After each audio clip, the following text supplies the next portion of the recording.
Hello student. इस lecture में हम इक्विवेलेंट रेजिस्टेंस निकालने की कुछ प्रॉब्लम डिस्कस करेंगे। लास्ट लेक्चर में हमने सीरीज कॉम्बिनेशन और पैरेलल कॉम्बिनेशन देख लिया था। इसके बाद व्हीट स्टोन ब्रिज की कंडीशन भी देखी थी, जिसमें बैलेंस व्हीट स्टोन ब्रिज के लिए जो रेजिस्टेंस, जैसे ये एक व्हीट स्टोन ब्रिज ही है, जैसे पहला प्रॉब्लम डिस्कस करें हम, तो ये 2 ओम रेजिस्टेंस है, 3 ओम है, ये 4 ओम है, ये 6 ओम और ये 2 ओम रेजिस्टेंस लगाया हुआ है बीच में। दोनों के ए और बी के बीच का इक्विवेलेंट रेजिस्टेंस निकालना है आर ए बी। तो देखो, ऐसा जो डायग्राम है ये हमने व्हीट स्टोन ब्रिज का देखा था। अब देखो, हमें सबसे पहले व्हीट स्टोन ब्रिज में ये चेक करना पड़ेगा कि ये जो व्हीट स्टोन ब्रिज है ये बैलेंस है या अनबैलेंस है। यदि बैलेंस है तो ही हम इस रेजिस्टेंस को हटाएंगे, यदि अनबैलेंस है तो इस रेजिस्टेंस को नहीं हटा सकते।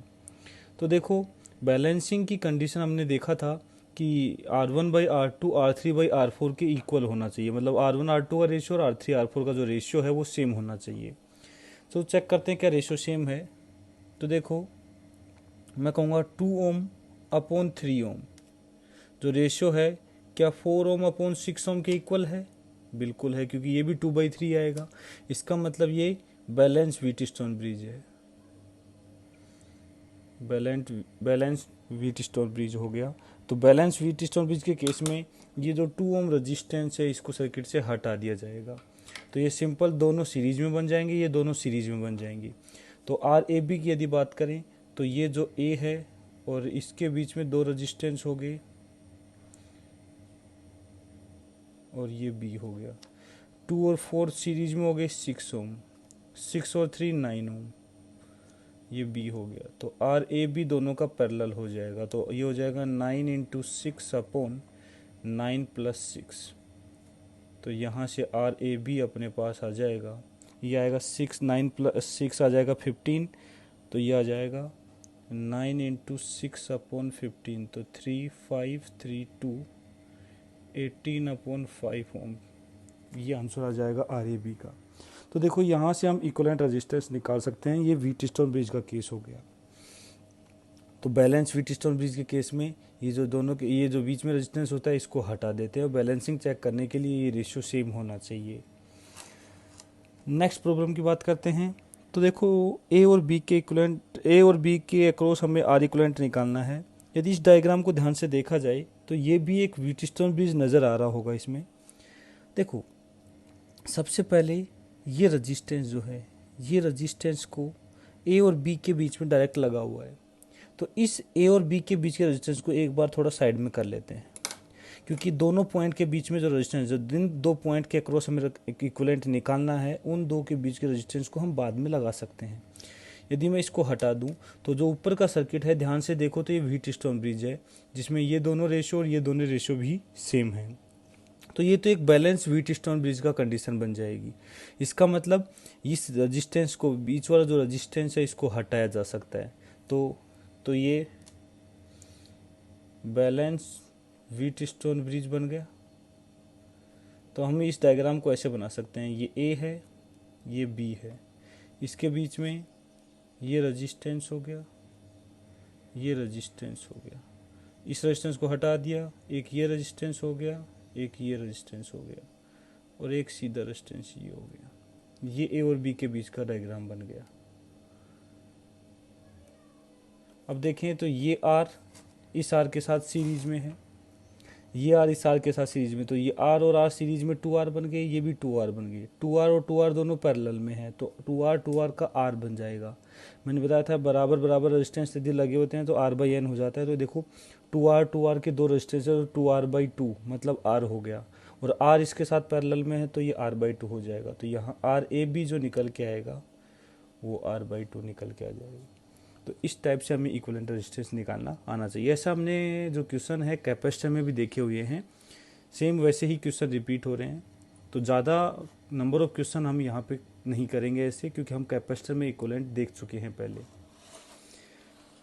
इसके आगे आते हैं। जैसे इस वाले क्वेश्चन में ए और बी के अक्रॉस आर इक्विवेलेंट पूछा है, तो देखो डायग्राम वो किसी भी टाइप से बना के दे सकता है, लेकिन जिन 2 पॉइंट्स के बीच में हमें आर इक्विवेलेंट निकालना है उनको सबसे आउटर मोस्ट पॉइंट रखो। तो इस डायग्राम को रीड्रॉ कर लेते हैं, जिसमें ये ए है, और ये बी है। ए और बी के बीच में एक डायरेक्ट रेजिस्टेंस लगा हुआ है, ये आर। इसके अलावा ए और बी के बीच में देखो ये रेजिस्टेंस भी लगे हुए हैं, जिसमें एक आर और एक, ये 3 रेजिस्टेंस लगे हुए हैं। ये तीनों सीरीज में होंगे तो ये 3R हो जाएंगे, क्योंकि आर आर और आर तीनों सीरीज में हो गए, 3R हो गए। अब ये दोनों पैरेलल में हो गए, तो आर ए बी इनका पैरेलल कॉम्बिनेशन हो जाएगा, R into 3R upon R plus 3R। तो यहाँ से आ जाएगा 3R/4, यह आ जाएगा 3R/4। ये इक्विवेलेंट रेजिस्टेंस ए और बी के बीच में आ गया। ऐसे नेक्स्ट क्वेश्चन की बात करते हैं। ये एक अच्छी प्रॉब्लम है जिसमें ए और बी के अक्रॉस हमें इक्विवेलेंट रेजिस्टेंस निकालना है। बाकी सारे रेजिस्टेंस जितने भी दिखा रखे हैं वो आइडेंटिकल हैं, आर रेजिस्टेंस है इनका। तो देखो ऐसी प्रॉब्लम में क्या करते हैं, हम एक प्लेन ऑफ सिमेट्री देखते हैं, क्योंकि हमें जो डायग्राम दिख रहा है इसमें कुछ सिमेट्री नज़र आ रही है। इसमें एक सिमेट्री देखने वाली ये है कि ए और बी को मिलाने वाली ये लाइन खींचोगी, ये वाली लाइन, ये जो लाइन है ये प्लेन ऑफ सिमेट्री है, प्लेन ऑफ सिमेट्री। अब देखो ये एक प्लेन ऑफ सिमेट्री है, तो इससे क्या है, देखो मैं कह सकता हूं जैसा डायग्राम ऊपर है वैसा ही डायग्राम नीचे है। इसका मतलब इस वाली ब्रांच में जो करंट जाएगा वैसा ही करंट इस वाली ब्रांच का होगा, जो करंट इस ब्रांच का होगा वही करंट इस ब्रांच का होगा, और जो करंट इस ब्रांच का होगा वही करंट इस ब्रांच का होगा, क्योंकि ऊपर और नीचे जो है डायग्राम बिल्कुल सिमेट्रिक है। तो जैसा करंट डिस्ट्रीब्यूशन ऊपर की तरफ होगा वैसा ही करंट डिस्ट्रीब्यूशन नीचे की तरफ होगा। तो हम करंट डिस्ट्रीब्यूशन सपोज मान लेते हैं, इधर x करंट गया है, तो पक्का है इधर भी x ही जाएगा, और इधर जब जाएगा करंट उसको मैंने y बोल दिया। इसका मतलब पक्का है इधर से 2x प्लस y करंट आ रहा होगा, इधर से जो नेट करंट आ रहा होगा वो आ रहा होगा 2x प्लस y, जिसमें से x ऊपर गया तो x नीचे गया और y इधर चला गया। अब यदि बात करें इधर से 2x प्लस y आ रहा होगा, तो नेट करंट जो इधर जा रहा होगा ये भी 2x प्लस y होगा। और मैंने बताया था कि जो करंट है वो रिवर्सिबिलिटी को फॉलो करता है, मतलब इस ब्रांच में से यदि ऐसे सर्किट कनेक्ट हैं तो जितना करंट इधर से आ रहा है यदि इसको उल्टा करंट देंगे तो उतना ही करंट इधर से वापस जाएगा। मान लो ये 10 एम्पियर करंट इधर आ रहा है, जिसमें से 2 एम्पियर इसका कंट्रीब्यूशन है, तो जब इधर 10 एम्पियर जा रहा है 2 एम्पियर इससे फ्लो कर रहा है, तो यदि इधर वापस अपोजिट डायरेक्शन में 10 एम्पियर भेजेंगे तो 2 एम्पियर ऊपर की तरफ जाएगा। ऐसा इसलिए बता रहा हूँ मैं क्योंकि देखो इस साइड से देखा जाए तो 2x प्लस वाई आया तो इसको मिला x करंट, यदि यहाँ से 2x प्लस वाई आता तो इसको मिलता x, और यदि यहाँ से 2x प्लस वाई निकल रहा है तो इसको मिलेगा x करंट इधर की तरफ जाएगा। इसका मतलब जिसमें से x इधर आ जाएगा और ये x आएगा तो ये भी x आ जाएगा, सिमेट्रिक है। तो देखो x जितना करंट इधर से जा रहा है उतना करंट इस ब्रांच से वापस आ रहा है, जितना इससे जा रहा है उतना करंट इस ब्रांच से वापस आ रहा है, और टोटल करंट आ रहा है 2x प्लस वाई। इसका मतलब है कि इधर वाली ब्रांच में जो करंट होगा वो y के इक्वल होगा। तो देखो यहाँ जैसे करंट डिस्ट्रीब्यूशन हो रहा है वैसे ही करंट यहाँ पे वापस निकल रहा है। अब देखो बात यह है कि ये वाला जो y करंट है जितना यहाँ से चला उतना ही करंट इसमें चला गया। इसका मतलब इस वाले नोड पर यहाँ से जो करंट आ रहा था वो इधर उधर एक्सचेंज नहीं हुआ है। अब देखो यहाँ से x करंट चला था, सपोज मैंने कहा यहाँ पे जो ये करंट गया इसको हमने बोल दिया सपोज x1, इसको x1 बोल दिया, और इधर जो करंट चला गया इसको x2 बोल दिया। मतलब ये x जो करंट है दो हिस्सों में बट गया, x1 और x2। ऐसे ही यहाँ पे होगा, इधर x1 जाएगा और इधर x2 चला जाएगा। अब देखो यहाँ से x1 आया तो यहाँ से टोटल तो x जाना है, जिसमें से x1 तो ये आ गया, तो x2 जो है एक्चुअल में x माइनस x1 रहा होगा, क्योंकि x जो करंट आया था वो दो हिस्सों में बटा, एक हिस्सा तो यहाँ सीधा इधर से आ गया, तो दूसरा हिस्सा जितना यहाँ से गया था उतना ही यहाँ से वापस भी आना चाहिए, तभी तो दोनों मिलकर के x1 x2 मिलकर के x बनेंगे। इसका मतलब ये हुआ कि यहाँ से जितना करंट इधर आया वो इधर आ गया, और ये x2 करंट इधर गया और इधर आ गया। तो देखो हो क्या रहा है, ये वाला करंट आकर के सीधा इसमें जा रहा है, ये वाला y करंट सीधा आगे जा रहा है, तो यहाँ से जो x2 आएगा वो भी सीधा इसमें जाएगा। इसका मतलब ये जो नोड है यहाँ पे, ये जो जंक्शन है यहाँ पे करंट का एक्सचेंज नहीं हो रहा है, मतलब इस वाली ब्रांच का इधर जा रहा है, इस वाली ब्रांच का इधर जा रहा है, इस वाली ब्रांच का सीधा चला जा रहा है। तो यहाँ जब करंट का एक्सचेंज ही नहीं हो रहा है तो इस डायग्राम को मैं ऐसा बना सकता हूँ, यहाँ से इन ब्रांचेज को अलग अलग कर सकता हूँ, तो कुछ ऐसे बन जाएगा।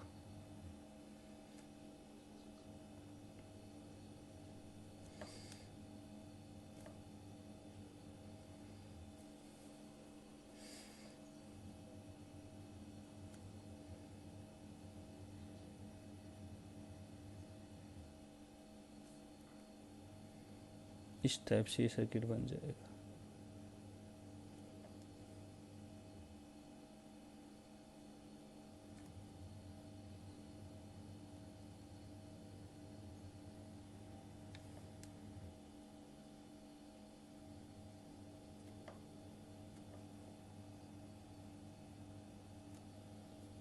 ये ए और ये बी। तो देखो इसमें हमने किया क्या है, ये वाला करंट इधर चला गया, ये वाला करंट इधर चला गया और ये वाला करंट सीधा चला गया, मतलब यहाँ करंट का एक्सचेंज नहीं हुआ है। इसको इतना डिटेल में ना देख करके ही हम ऐसा भी समझ सकते हैं, जब भी किसी कर्व, किसी भी डायग्राम में ऐसी प्लेन ऑफ सिमेट्री होगी, इस टाइप की प्लेन ऑफ सिमेट्री, ये भी देखो प्लेन ऑफ सिमेट्री है,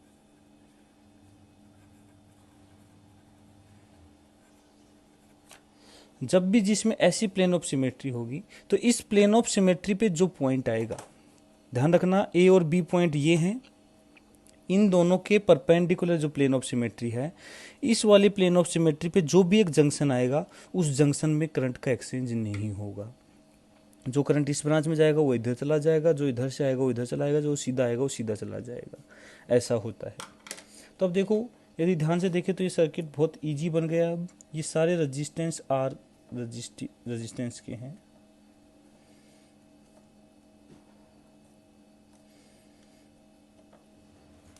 तो अब देखो ये आर दोनों सीरीज में है तो आर आर टू आर हो जाएंगे और इसके साथ पैरेलल में बन जाएंगे two R into R upon two R plus R, 2r/3 बन जाएगा। तो देखो ये ए है, इस डायग्राम को वापस से बनाएं तो ये ए है, ये बी है। तो यहाँ पे जो ये रेजिस्टेंस है, ये तीन रेजिस्टेंस हो गए, ये आर का है, ये आर का है और ये 2r/3 का है। यहाँ पे दो रेजिस्टेंस हो गए, ये भी आर का और ये भी आर का। यहाँ पे भी तीन रेजिस्टेंस हो गए, ये दोनों आर के हैं और ये 2r/3 का है। तो आर ए बी जो आएगा देखो, ये आर आर 2r और 2r/3, तो ये बन जाएगा 3 × 2 6 और 8r/3, ये 8r/3 हो गया। तो ये भी हो जाएगा 8r/3, तो 8r/3 8r/3 पैरेलल हो जाएंगे 4r/3। तो आर ए बी जो बन जाएगा फाइनली वो आ जाएगा 4r/3 into 2r upon 4r/3 plus 2r।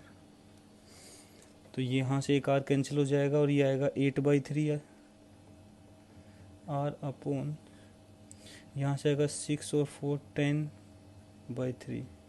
तो यहाँ से 3 कैंसिल हो जाएगा, ये आ जाएगा 4/5 आर, 4r/5 इक्वलेंट आ जाएगा। देखो इक्वलेंट रेजिस्टेंस निकालने का मेथड ये समझ में आ गया। तो हमें करंट डिस्ट्रीब्यूशन समझ में आना चाहिए। जब भी ऐसा कोई प्लेन ऑफ सिमेट्री मिलेगा जिसमें ए और बी पॉइंट ऐसे हैं, इसके परपेंडिकुलर ये प्लेन ऑफ सिमेट्री है, इसके इधर और इधर दोनों तरफ करंट सर्किट सेम है, तो इस जंक्शन पे जो रेजिस्टेंस हैं ये इस पाथ अलग अलग हो जाएंगे, यहाँ करंट का एक्सचेंज नहीं होगा। या फिर करंट से भी समझ सकते हैं इस चीज़ को, और इक्विवेलेंट रेजिस्टेंस कुछ इस टाइप से निकाल लेंगे। इसके बाद नेक्स्ट प्रॉब्लम पे आते हैं।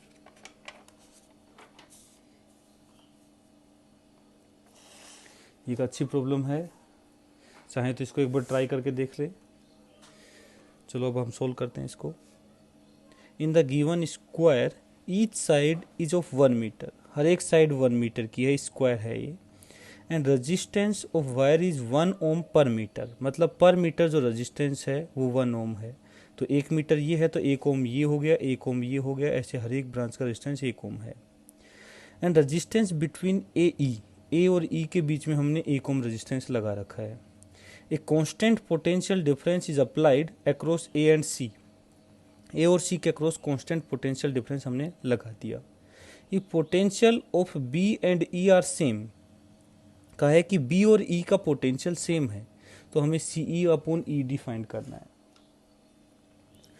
तो यहाँ देखा जाए तो ए और सी के अक्रॉस हमने लगा दिया रेजिस्टेंस, और बी और ई का जो पोटेंशियल है वो हमें कह रखा है कि सेम है। तो देखो इसको कैसे सोल्व करते हैं। सबसे पहले हर एक ब्रांच का रेजिस्टेंस लिख लेते हैं। हमारे पास ये भी 1 ओम आ गया, ये भी 1 ओम आ गया, ये भी 1 ओम आ गया। इन टोटल ब्रांच का रेजिस्टेंस 1 ओम है। तो इसका मैं बोल देता हूँ कि ये है x ओम। इसकी लेंथ भी रही होगी x मीटर, टोटल 1 मीटर है जिसमें से x मीटर ये रहा होगा, तो ये रहा होगा 1 माइनस एक्स मीटर। तो रेजिस्टेंस भी इसका 1 माइनस एक्स ओम हो गया होगा, क्योंकि रेजिस्टेंस जो है वो 1 ओम पर मीटर होता है। 1 ओम पर मीटर है तो एक्स लेंथ का हो जाएगा एक्स ओम, और 1 माइनस एक्स का हो जाएगा 1 माइनस एक्स ओम। तो इस डायग्राम को मैं थोड़ा रीअरेंज कर लेता हूँ। तो देखो कुछ ऐसा बन जाएगा, ये ए है, एक रेजिस्टेंस ये हो गया, ये बी हो गया, ये 1 ओम हो गया, एक ये पॉइंट सी हो गया, ये भी 1 ओम हो गया। और यदि बात करें सी से ई, यहाँ ई बना लेता हूँ। ये रेजिस्टेंस जो है ये 1 माइनस एक्स हो गया। एक रेजिस्टेंस ये भी होगा। ये रेजिस्टेंस की बात करें तो इन दोनों का सीरीज, और इसका पहले ए और ई के बीच में रेजिस्टेंस निकालना है अपने को, तो ये दोनों तो सीरीज हो गए और ये हो गया इसके साथ पैरेलल में। तो यदि बात करें ए और ई के बीच में, तो ये दोनों तो सीरीज, तो ये एक्स और ये 1, तो ये हो जाएगा एक्स प्लस 1, और ये इसके साथ पैरेलल में। तो इस ब्रांच का रेजिस्टेंस आ जाएगा x plus 1 into 1 upon x plus 1 plus 1, मतलब ये आ जाएगा x plus 1 upon x plus 2। कुछ इस टाइप का रेजिस्टेंस आ जाएगा। फिर से देखो, ये 1 है, ये x है, दोनों सीरीज में हो गए, तो 1 प्लस एक्स रेजिस्टेंस हो गया। ये 1 इसके साथ पैरेलल में है, तो 1 प्लस एक्स इंटू 1, और ये ऐड कर दिया R1 R2 अपन R1 प्लस R2 लगाया पैरेलल में, तो x plus 1 upon x plus 2 आ गया अपने पास। और इसके अक्रॉस हमने बैटरी लगा रखी है। और बात करें B और E का, B और E का, इन दोनों का पोटेंशियल इसने सेम बताया, ये E पॉइंट है। अब देखो, when potential of B and E are equal, then using concept of balanced Wheatstone bridge, R1 upon RAB upon RAE should be equal to RB, इसको नाम C है, RBC अपॉन REC, ऐसा होना चाहिए। क्योंकि देखो हमने याद करो बैलेंस व्हीटस्टोन ब्रिज में ये रेजिस्टेंस हटाते थे, ऐसा क्यों?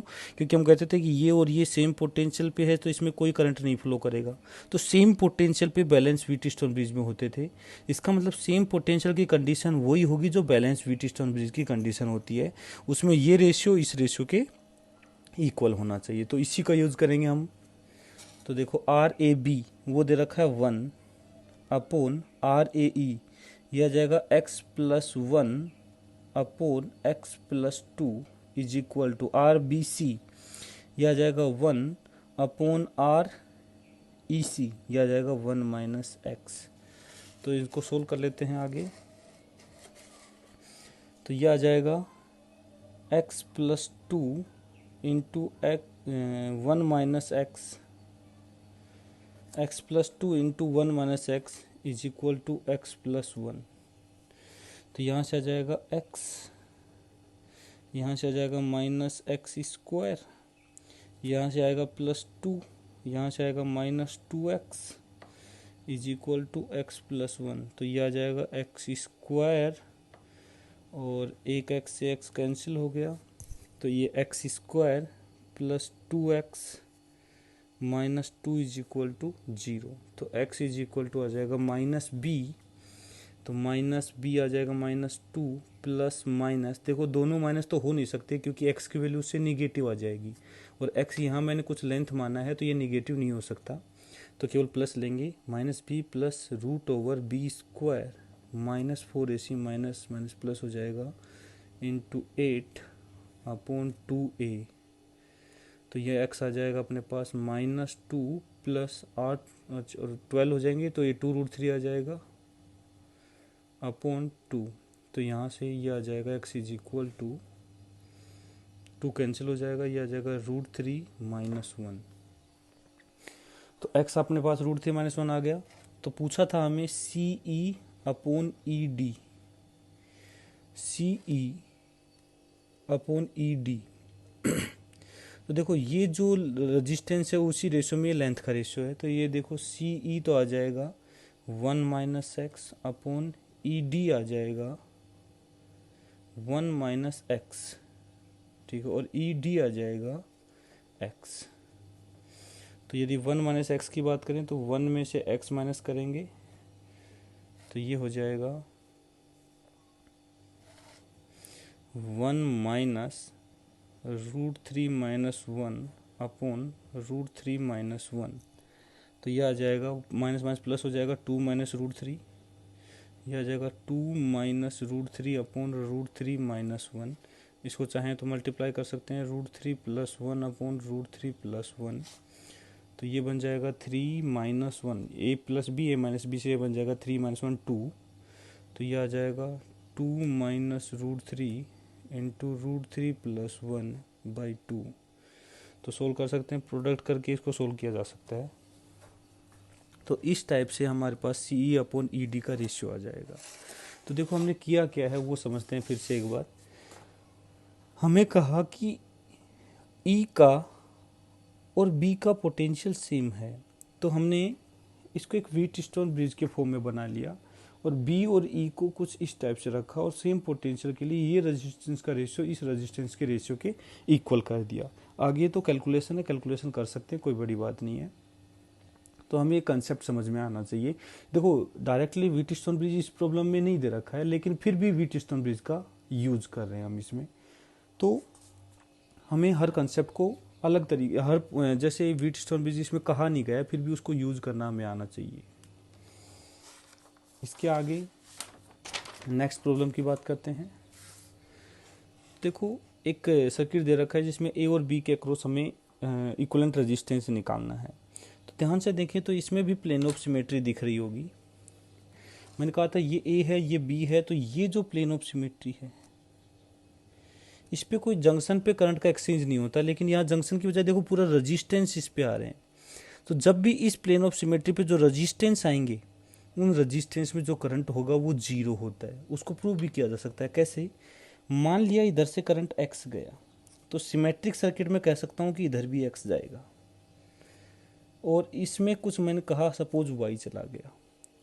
अब देखो जैसे करंट गया ऐसे यहाँ पे वापस आएगा, तो इधर से x आएगा तो इधर से भी x आएगा, तो इधर से पक्का है y आना पड़ेगा। इसका मतलब ये जो y करंट है सीधा सीधा इधर आ रहा है, ये x सीधा का सीधा इधर आ रहा है, और ये x सीधा इधर आ रहा है। मतलब इन दोनों ब्रांच में जो करंट है वो 0 होगा। इसमें भी 0 एम्पियर और इसमें भी 0 एम्पियर। मतलब इन दोनों ब्रांच में कोई करंट फ्लो नहीं करेगा, तो इसको सर्किट से हटा सकते हैं। तो जिस ब्रांच में करंट फ्लो नहीं कर रहा है उसको सर्किट से हटा देंगे, तो ये डायग्राम कुछ ऐसा बन जाएगा। ये A, एक रेजिस्टेंस ये हो जाएगा, एक रेजिस्टेंस ये हो जाएगा,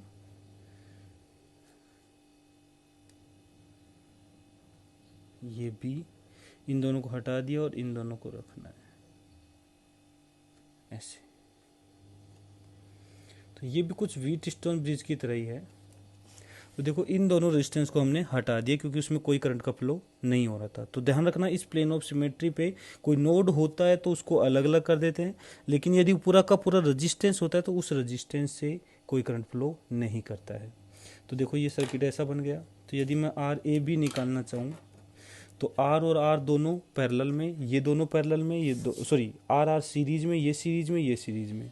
तो 2R ये आ गया, 2R ये आ गया, 2R ये आ गया, और तीनों एक दूसरे से पैरेलल में है। तो यहाँ पे जो RAB निकल के आएगा वो 2R, 2R और 2R का पैरेलल इक्विवेलेंट निकल के आएगा। तो ये बन जाएगा 2R/3। तो यहाँ से A और B के अक्रॉस जो इक्विवेलेंट रेजिस्टेंस निकल के आएगा वो हमारे पास आ जाएगा 2R/3। तो देखो ऐसा ही एक सर्किट पहले भी था और ये भी सर्किट देखो सेम से हैं। तो ध्यान रखना प्लेन ऑफ सिमेट्री से भी ऐसे प्रॉब्लम को देखा जा सकता है। बाकी करंट डिस्ट्रीब्यूशन से भी हमें ये समझ में आना चाहिए। इसके बाद नेक्स्ट प्रॉब्लम लेते हैं। तो देखो हमारे पास एक सर्किट दे रखा है, हर एक जो ब्रांच है उसका रेजिस्टेंस इक्वल है, आर के इक्वल है, और ऐसे ग्रिड टाइप में दे रखा है। तो पूछा है find the ratio of power generated in A E to that of H O. A E resistance में और एच ओ रजिस्टेंस में पावर का रेशियो निकालना है। तो पावर हमें पता है, पावर होती है आई स्क्वायर इंटू आर, मतलब हर एक ब्रांच में हमें करंट चाहिए। तो मैंने मान लिया सपोज यहाँ से टोटल आई करंट फ्लो कर रहा है, यहाँ से आई करंट जा रहा है। अब देखो सबसे पहले ध्यान से देखा जाए तो इस डायग्राम को इस टाइप से ना देख करके थोड़ा ऐसे रोटेट कर लेते हैं, इस टाइप से। अब देखो ये प्लेन ऑफ सिमेट्री है और इसके परपेंडिकुलर ये प्लेन ऑफ सिमेट्री है, ये वाली। ये जो है इसके इधर सर्किट सेम है, इसका मतलब ये जो जंक्शन है ये अलग अलग हो जाएगा। तो क्यों ना इस डायग्राम को दोबारा बना लें। यहाँ पे मैं इसको ए को यहाँ बनाता हूँ और सी को यहाँ बनाता हूँ, इसके बीच में ऐसा है कुछ,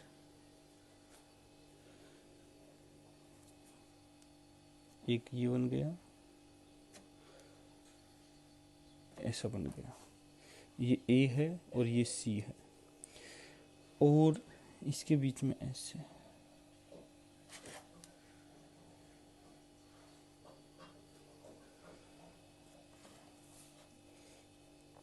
ये सारे रेजिस्टेंस आर हैं।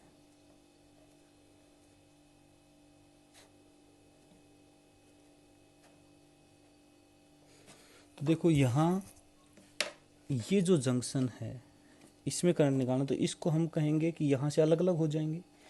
तो इसको फिर से बनाते हैं।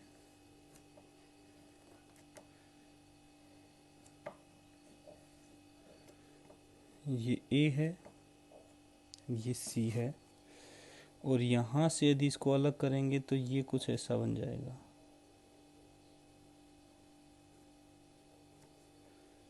इसको अलग कर देंगे यहाँ से, तो ये आर हो जाएंगे, ये सारे रेजिस्टेंस आर हैं।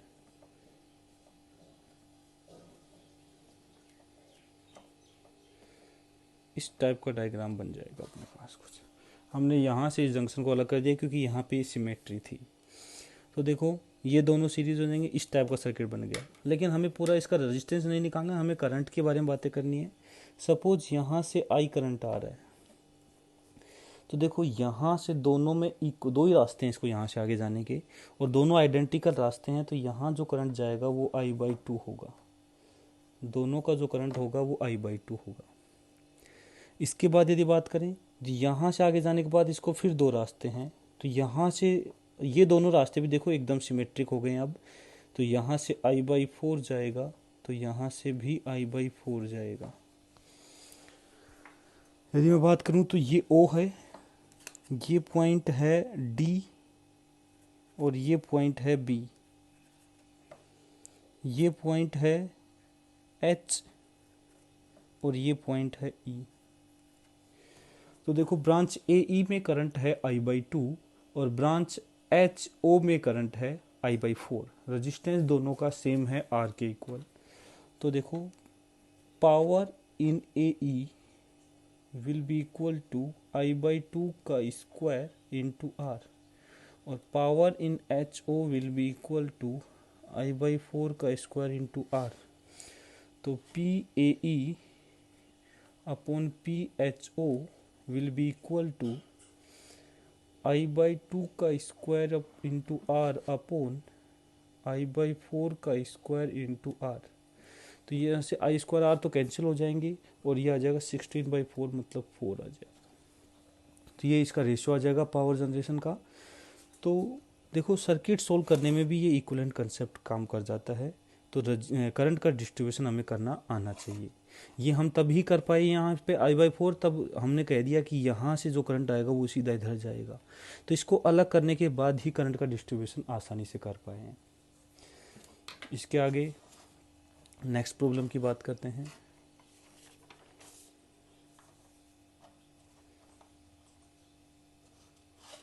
अब देखो ये फिर से एक व्हीटस्टोन ब्रिज दिख रहा है। जिसमें रेजिस्टेंस R है, ये 2R है, ये 2R है, ये R है। सबसे पहले चेक करेंगे क्या ये बैलेंस व्हीटस्टोन ब्रिज है। तो कंडीशन फॉर बैलेंसिंग, तो देखो बैलेंसिंग की कंडीशन होती है R/2R और इसका रेशियो आएगा 2R/R। क्या ये रेशियो इक्वल है? नहीं है। एक 1/2 है तो दूसरा 2 है, तो दोनों रेशियो इक्वल नहीं है, तो ये एक अनबैलेंस व्हीटस्टोन ब्रिज है।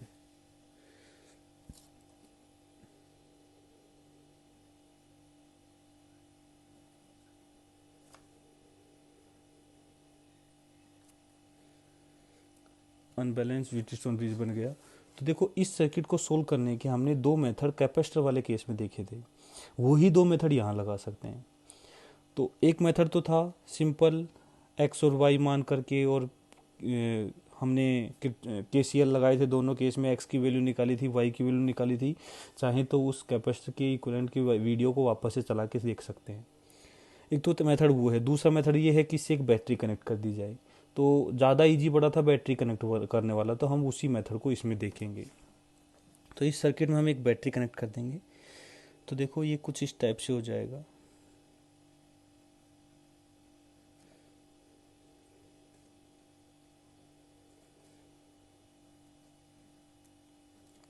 ये हो गया, और इसको एक बैटरी से कनेक्ट कर दिया।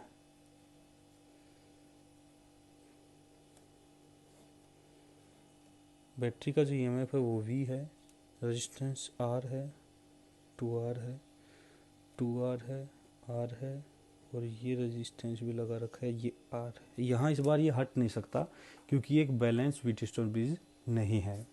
तो अब देखो इसको क्या करेंगे। यदि मैं कहूँ यहाँ का पोटेंशियल 0 है तो यहाँ का V होगा, क्योंकि एक EMF V की हमने एक बैटरी लगा रखी है, तो पोटेंशियल डिफरेंस कांस्टेंट रहेगा V के इक्वल। अब यदि बात करें यहाँ का पोटेंशियल मैंने x बोल दिया, तो देखो सिंपल सी बात है, मैं कहूँ यहाँ पे यदि करंट जा रहा है I1 और यहाँ पे करंट जा रहा है I2, तो देखो हमने वहाँ भी बताया था कि इस इधर से R से I1 जा रहा है, इधर 2R से I2 जा रहा है, तो 2R से इतना ही निकलेगा और R से उतना ही इधर निकलेगा। तो जो करंट I1 आ रहा है इससे, तो इससे भी कितना आ रहा होगा? I1 आ रहा होगा।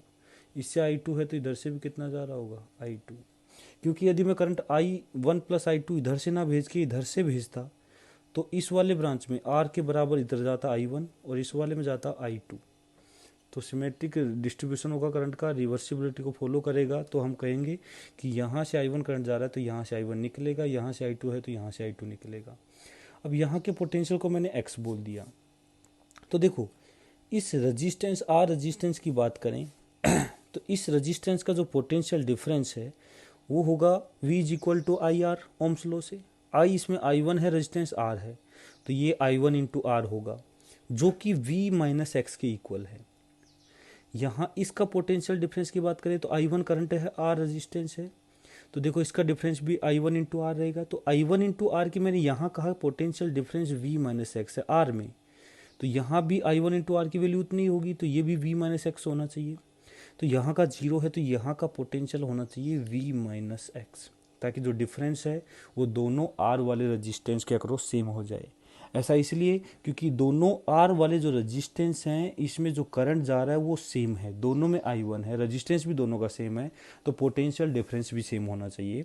तो यहाँ पोटेंशियल डिफरेंस V - x है, तो यहाँ भी पोटेंशियल डिफरेंस V - x होना चाहिए, इसलिए यहाँ का पोटेंशियल V - x हो गया। अब देखो मेरे को सिर्फ एक वेरिएबल बच गया x, तो x की कैलकुलेशन के लिए हम KCL लगा देंगे। यहाँ पे KCL लगा देते हैं, अप्लाई KCL। देखो मैं कहूँगा यहाँ KCL लगाऊंगा तो टोटल तीनों तरफ जाने वाला नेट करंट 0। अब देखो जब हम KCL लगाते हैं तो मैंने बताया था कि करंट आए या जाए उससे कोई मतलब नहीं है, हमें हमेशा ऐसे समझना है कि करंट जा रहा है और तीनों का जो एडिशन है वो 0 होगा। तो हम हमेशा इस पोटेंशियल में से दूसरे पोटेंशियल को माइनस करते हैं KCL में। तो यहाँ आ जाएगा x - V1 / R इसका plus x - V - x / R इसका आ गया, प्लस x - 0/2R = 0। ये हमने यहाँ KCL लगा दिया, पोटेंशियल डिफरेंस को रेजिस्टेंस से डिवाइड कर दिया। तो R यहाँ कैंसिल हो जाएंगे, तो एलसीएम 2 आ जाएगा तो ये बन जाएगा 2x माइनस 2v, और देखो x माइनस वी और प्लस x बन जाएगा ये, तो ये 2 एलसीएम आया था तो प्लस ट्वाइस ऑफ x और माइनस माइनस प्लस बन जाएगा 2x माइनस वी। देखो x minus v plus x हुआ था तो ये बन जाएगा plus x is equal to 0। 2 LCM लिया मैंने तो ये भी 2x माइनस 2v हो गया, ये ट्वाइस हो गया, ये x minus v minus x था तो x माइनस वी और प्लस x हो गया तो ये बन जाएगा 2x माइनस वी और उसका ट्वाइस हो गया इक्वल टू 0। तो इसको सोल्व कर लेंगे यहाँ से, तो ये आएगा 2x minus 2v plus 4x minus 2v plus x is equal to 0। तो 2 4 to 6 और ये 7x, 4 to 6 प्लस 7x हो गया, और v हो जाएगा 2 to 4 is equal to 4v। तो x इज इक्वल टू आ गया 4v upon 7, x equal to 4v upon 7। Calculation देख सकते हो अच्छे से, कैलकुलेशन का ध्यान रखना है यहाँ पे कुछ मिस्टेक ना हो जाए। तो यहाँ पे x सोल्व करने पे अपने पास 4v/7 आ गया, x की वैल्यू आ गई। तो अब देखो हम यहाँ से जो टोटल जाने वाला करंट है उसको निकालेंगे। I net will be equal to I1 plus I2। I net जो होगा वो होगा V अपॉन आर इक्वलेंट। इस पूरे को हटा के एक रेजिस्टेंस लगाएंगे आर इक्वलेंट का, तो इसमें जो करंट जाएगा V/R इक्वलेंट जाएगा। I1 जो है ये इधर वाला करंट है, ये हो जाएगा V minus x upon R, plus I2 है इधर वाला करंट तो यह आ जाएगा V minus x upon 2R। तो यह आ जाएगा V upon R equivalent. X को रख देंगे यहाँ पे 4v/7, तो इसको 4v/7 रखेंगे तो यह आएगा V माइनस 4v/7, यह आ जाएगा 7 minus 4 3v/7, 3v upon 7R plus ये v माइनस v कैंसिल हो जाएगा, प्लस x आ जाएगा तो x था 4v/7, 4v upon 7 into 2 14R, v cancel हो जाएगा, 1 upon R equivalent will be equal to 3 upon 7R plus 4 upon ये बन जाएगा 2 अपॉन 7R। तो एलसीएम 7R आ जाएगा तो 3 और 2 5 बन जाएगा, तो आर इक्वलेंट जो निकल के आएगा वो 7R अपॉन 5 आ जाएगा। तो देखो सेम है जैसे कैपेसिटर में देखा था ऐसे ही यहाँ पे रजिस्टर में है, और सेम वही मेथड को हमें वापस से करना है और इक्विवेलेंट रेजिस्टेंस निकालना है। ये देखो ये वाला मेथड हम केवल तब लगा पाए हैं जब R 2R और 2RR जो रेशियो है वो इन्वर्स हो गई। यदि इसके अलावा यहाँ 2R के बजाय 3R होता या 4R कुछ भी होता, रेशियो इन्वर्स की वजह कुछ और होते, तो उस केस में हम यहाँ पे पोटेंशियल x मानते, यहाँ पोटेंशियल y मानते, क्योंकि ये वाला मेथड फिर नहीं लग पाता, तो x और y हो जाता। तो हमें दो इक्वेशन चाहिए x और y की कैलकुलेशन के लिए, एक यहाँ पे KCL लगाते और एक यहाँ पे KCL लगाते, तो थोड़ा सॉल्यूशन बड़ा बन जाता, लेकिन x और y की कैलकुलेशन निकाल लेते। x और y की वैल्यू निकालने के बाद यहाँ से वापस से ये मेथड लगाते, v upon R equivalent is equal to ये आ जाता, और सोल्व करके आंसर आ जाता। तो देखो आर इक्वलेंट निकालना ऐसे वाले केस में कोई बड़ी बात नहीं है, हो सकता है किसी केस में जो सॉल्यूशन है वो थोड़ा लेंदी हो सकता है। तो ऐसे ही इक्विवेलेंट रेजिस्टेंस निकालने की कुछ प्रॉब्लम हम अगले लेक्चर में और देखेंगे।